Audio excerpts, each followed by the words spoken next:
Well, ladies and gentlemen, as we are about to gain some wonderful perspectives on our next session, we're joined, in fact, it is a matter of honor for us to have the presence of our wonderful guest here. We're joined by Ms. Usha Thorat, who is the former Deputy Governor of RBI. Firstly, let's have a huge round of applause to welcome her here at this beautiful summit.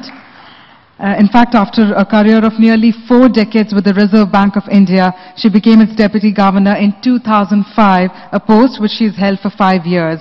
And her specific responsibilities as Deputy Governor included banking regulation and supervision of commercial banks, also the regional rural banks and cooperative banks. She was also responsible for the developmental role for the RBI for facilitating financial inclusion. And she was recently, that is in February 2015, appointed by the Reserve Bank of India to chair an external advisory committee to screen applications for new small finance banks, the guidelines of which have been issued by the Reserve Bank of India. Once again, ladies and gentlemen, let's have a huge round of applause to welcome Ms. Usha Thorat as she gives us perspectives on a beautiful address. A warm welcome, ma'am. Thank you very much. Good afternoon to everyone. I was present here for part of the panel discussion, and I must say it was quite interesting to hear, especially about joining the dots.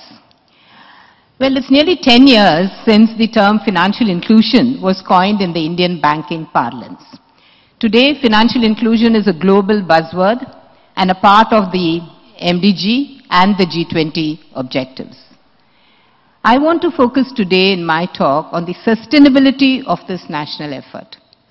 It may come as no surprise to many that financial inclusion is still perceived as something mandated, something driven by the regulators and the policymakers, and not as a business opportunity.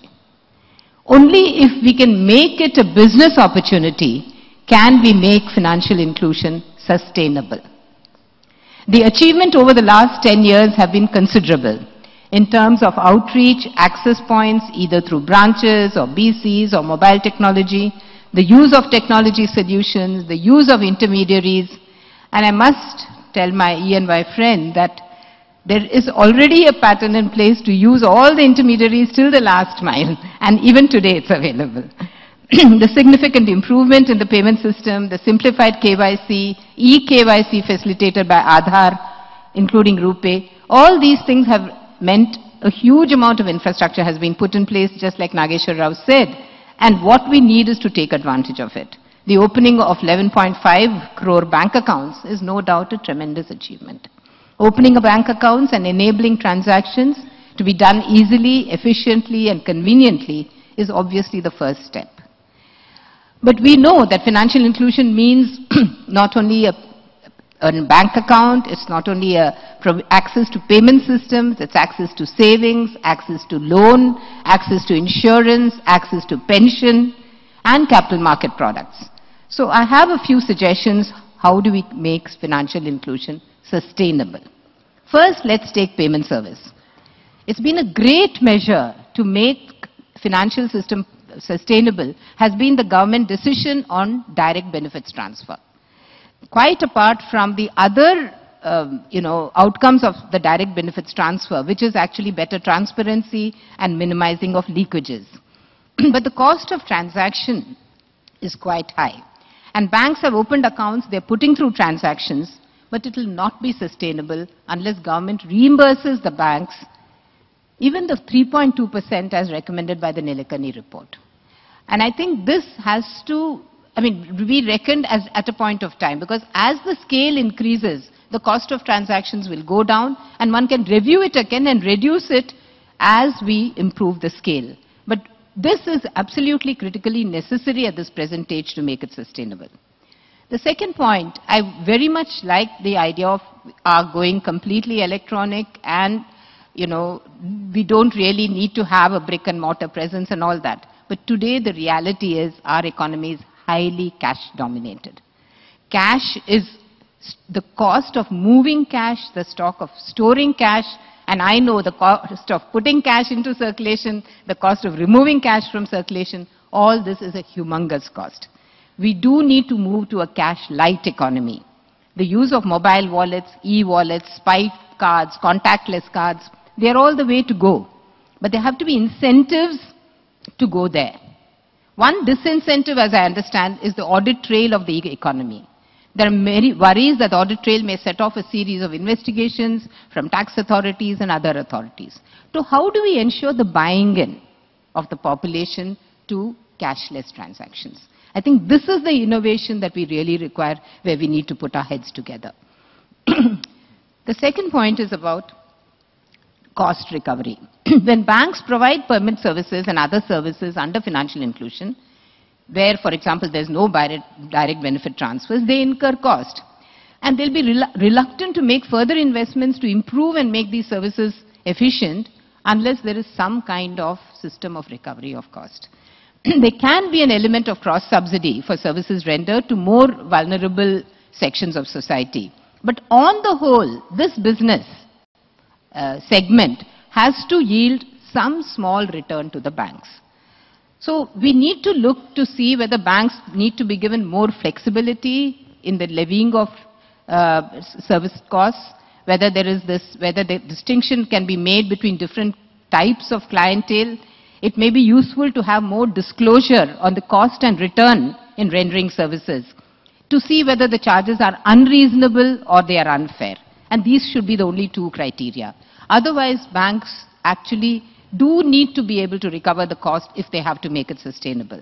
Maybe there can be an incentive system. After all, if you're talking about the commission which government is going to pay, maybe that can have a built-in incentive so that the smaller value and the more vulnerable population transaction can in fact be incentivized through that incentive system. In fact, buyers, sellers, goods and service providers and all market infrastructure providers have to be tried to push into a cash light or a cashless system. And we have to do it through a set of incentives and disincentives. And that's the only way when it can make it sustainable. Continuing on the payment side, currently banks, and I think somebody referred to it, have transaction limits which restricts the usage of the bank account. Many banks, I'm told, have only a 2,500 rupee limit and others have a limit of 10,000 rupees. Any transaction above this requires the approval of the branch.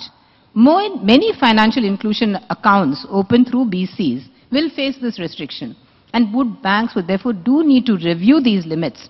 I think Radha was the one who talked about it, to put in place whatever safeguards they feel necessary when they're increasing the limit is fine, but I think this limit itself is now working as a disincentive for usage.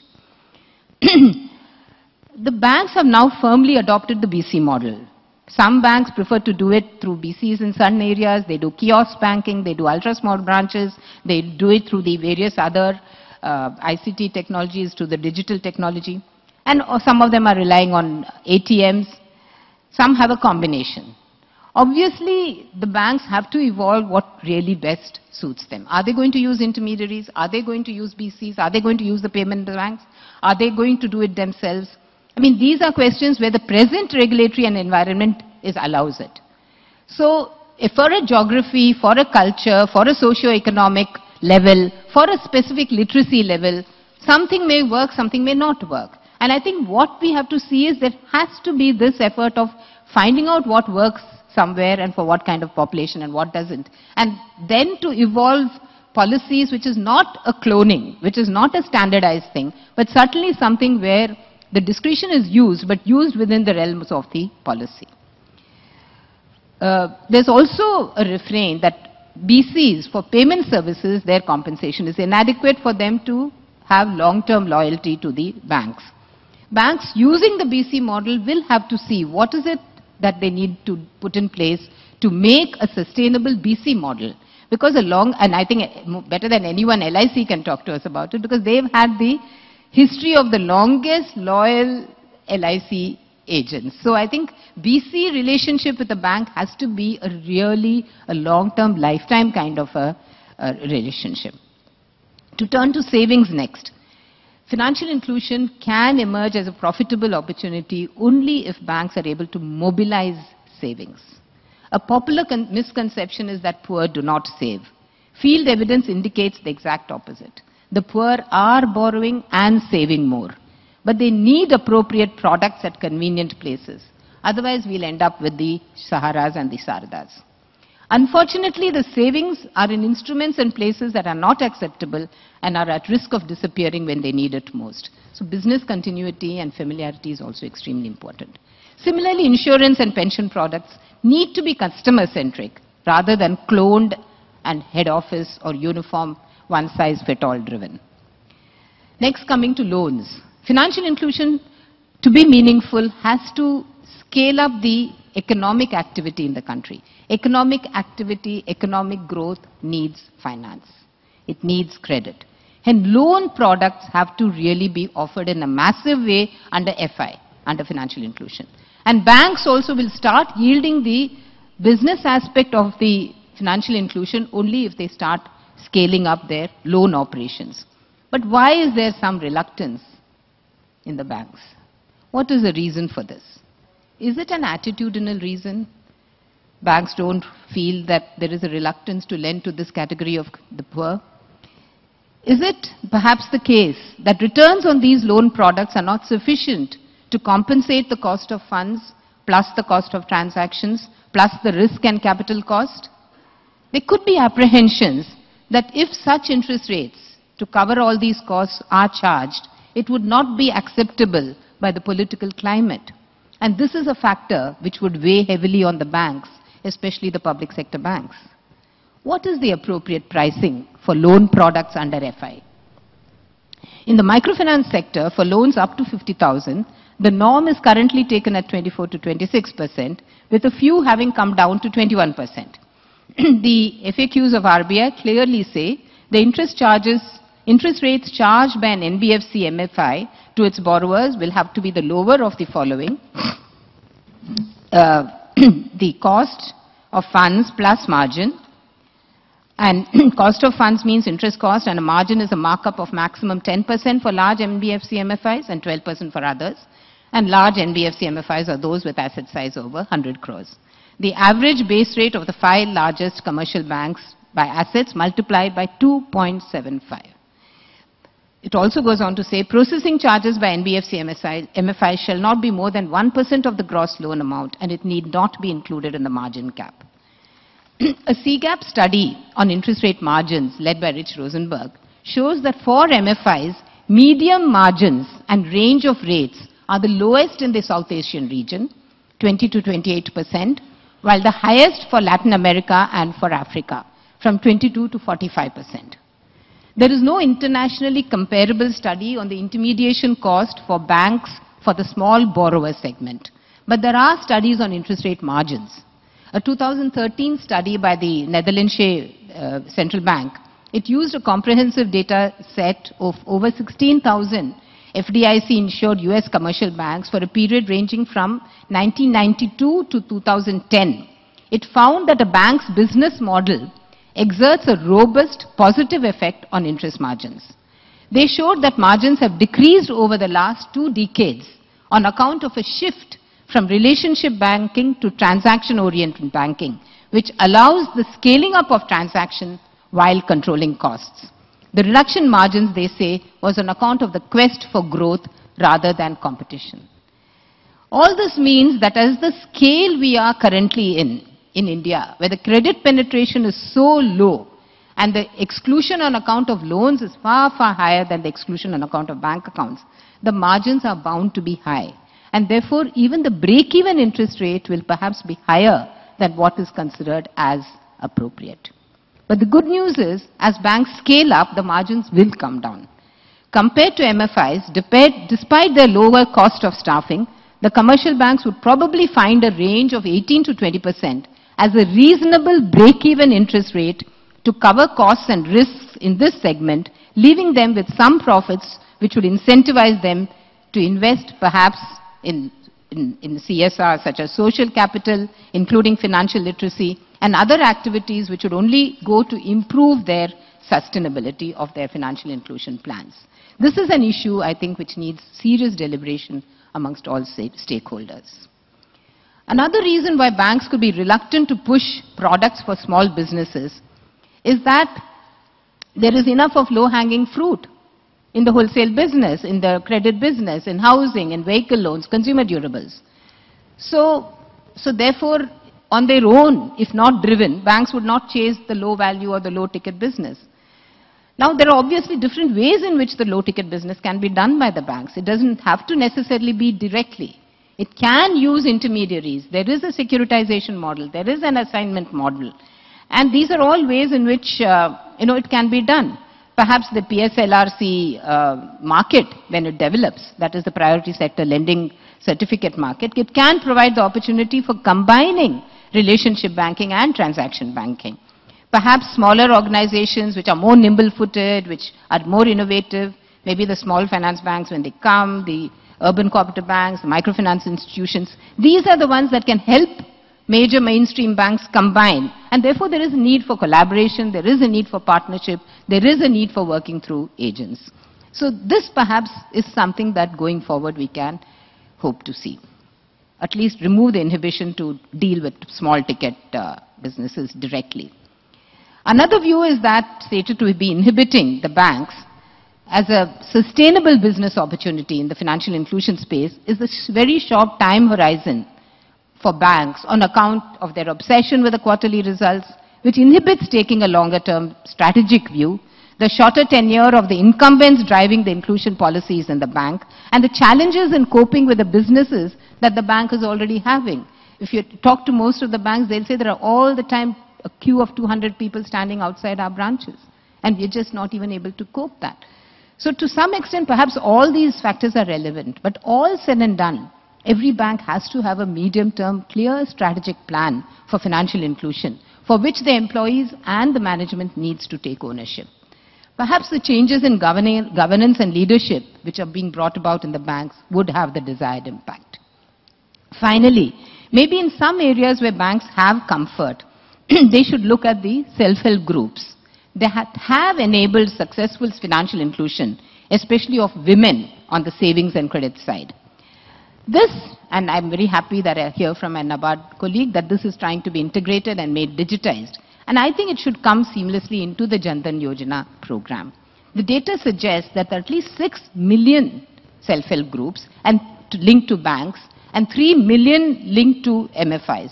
So nearly about 100 million clients. It is there existing. This is something that can be drawn into the credit information system. This is something that can be drawn into the rating system, the securitization pools, and so many other innovations which have actually the MFI sector has taken full advantage of. It is an opportunity for scaling up financial inclusion using this linkage. There have been certain factors which are inhibiting this growth, because whereas I would say the MFI sector has innovated, in this sector we find that it's sort of at a static level. There is not that much aggregation of transactions, there's no credit enhancements, there are no rating of portfolios. So all these things and an enabling regulatory and interest rate structure, once it comes in, which is what has created the enabling regulatory framework for MFIs to scale up, especially after the Andhra Pradesh crisis, I think is something that we need to look at for the SHG model as well. Today, there is a huge budgetary provision for formation of groups, nurturing of groups, capacity building, training. It's already available at the grassroots. There are some new geographies like Bihar, Kashmir, where these programs are being taken up very effectively. Banks need to exploit these linkages they have with the SHGs and draw them into their FI plans. NABARD or Mudra or whoever needs to take leadership to strengthen the credit information system, provide the facility for scoring or rating models, link the SHG accounts with the individual member banks, member accounts, and then take other ecosystem measures that could fully exploit the potential of this model. To conclude, India is a diverse country, multiple ways and models of making financial inclusion sustainable.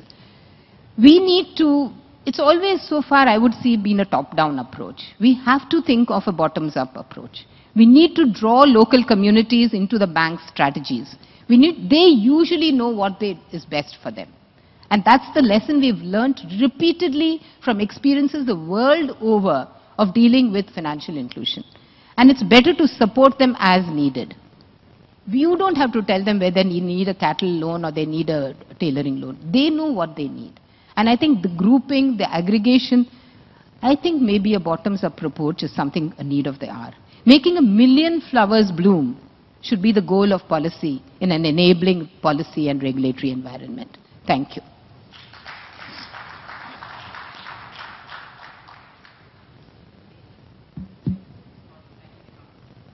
Well, thank you very much, ma'am. Yes, we do have a moment for the questions. If I may please request you to pass on the mic.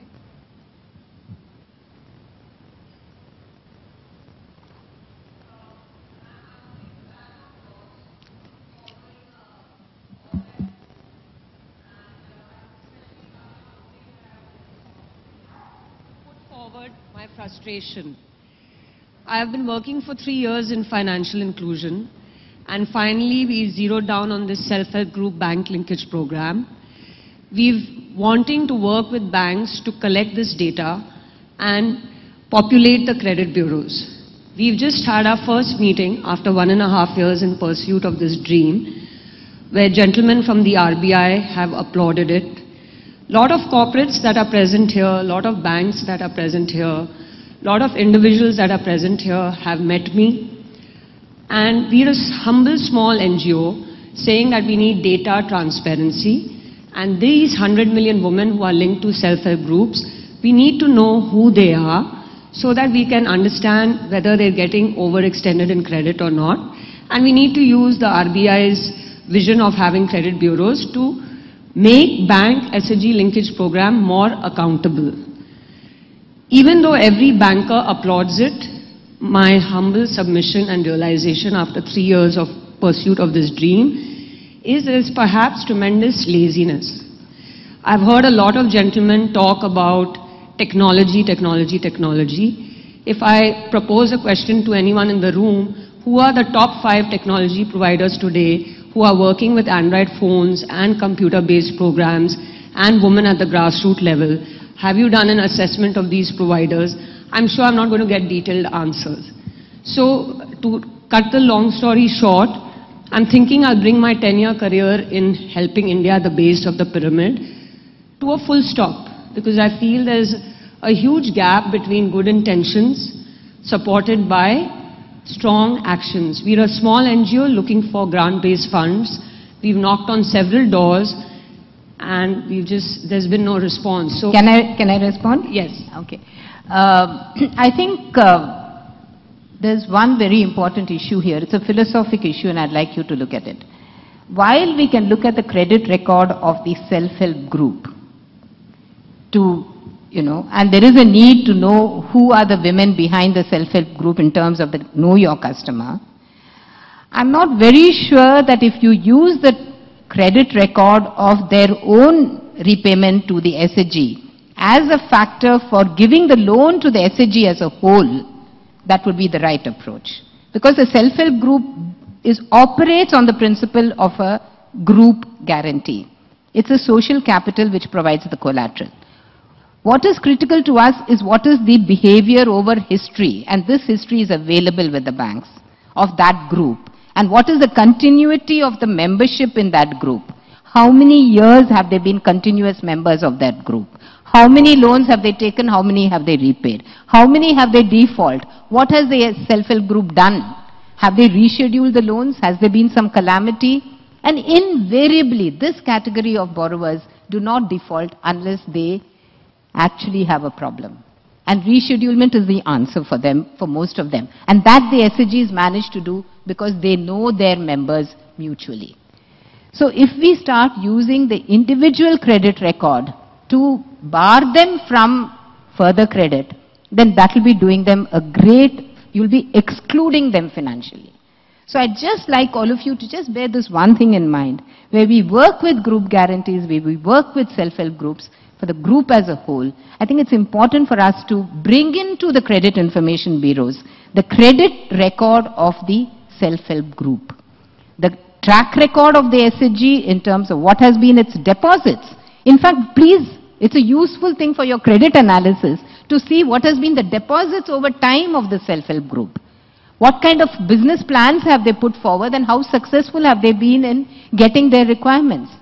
And then look at their default rate. And then use that. And the individual member's record, I totally agree, has to be there. Because you must know which member has moved around different groups. It must be there, but for purposes of fresh credit, I would say take the record of the self-help group. Thank you.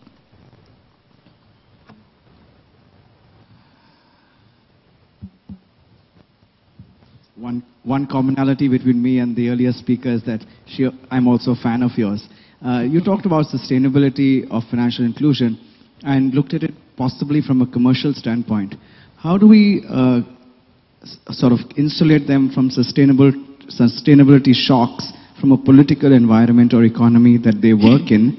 And a suggestion or a comment there is, do you think real impact assessment of the work that's being done of how financial inclusion is changing lives could insulate the clients from some of the political economy shocks that could happen? No, I think portfolios of the poor, there have been so many studies. I mean, you don't have to go far to realize that people today, if they did not have the formal financial system, they are going to the informal. Just look at the activities of the informal sector. It's enough to convince you that the poorest have no access to formal sector. They only have an access to the informal sector. So I think we have to bind the political climate. We have to bring in public into it. We have to get the panchayats into it. We have to get the communities into it. There's no other way. We have to work with the political environment. And that's how you can get the sustainability out there. To say that if you are, and this is very common, if you are a big bank, say State Bank of India or HDFC Bank, you're giving a housing loan at 10.5%, 11%. And even a 50 lakh loan you're giving at that, and you're giving a 25,000 rupee loan at 18% and 20%. It's going to come breaking on your head unless you start buying it. Because if you have to do hundreds of millions of accounts, we are not talking about deposit accounts or loan accounts or payments accounts. We are talking about hundreds of millions of credit accounts, loan penetration, linked to livelihood opportunities. So that's where I'm saying we have to bring in the buying in, because it has to be sustainable. Otherwise, what is the option? Interest subsidies. And interest subsidies invariably gets misused. We are not afraid of saying that today, because we have seen agriculture loan, crop loan subsidies. They get used and the money goes to the money lender. There's been huge increase in agriculture credit, but no increase in agriculture production and productivity, or very little increase. So we have to wonder about what is we doing, what is the ultimate outcome of what we are doing. Is it leading to better access to small and marginal farmers in terms of their opportunities to improve their credit, improve their agriculture practices? So I think this is a difficult question in financial inclusion. We have to address it. We have room for one last question, sir. Ma'am, you mentioned a very interesting point about, contrary to public perception, that in the rural areas there is savings that is possible, although the banks need to have the products and the place and the distribution to find it and tap it. Could you quote any study or any document that I think you don't need any studies or any dotted line. Just look at the Supreme Court orders and other, all kinds of judgments that are there. Look at the kind of record of organizations which have actually been able to sell savings products to the very poor. Thanks. And then, firstly, can we have a huge round of applause one more time to thank Mr. Shatarath? And may I please request Ms. Sandhya Dhar to please come on stage and present the memento. We'd also like to request our members of the audience to please connect with our speakers offline during the lunch break.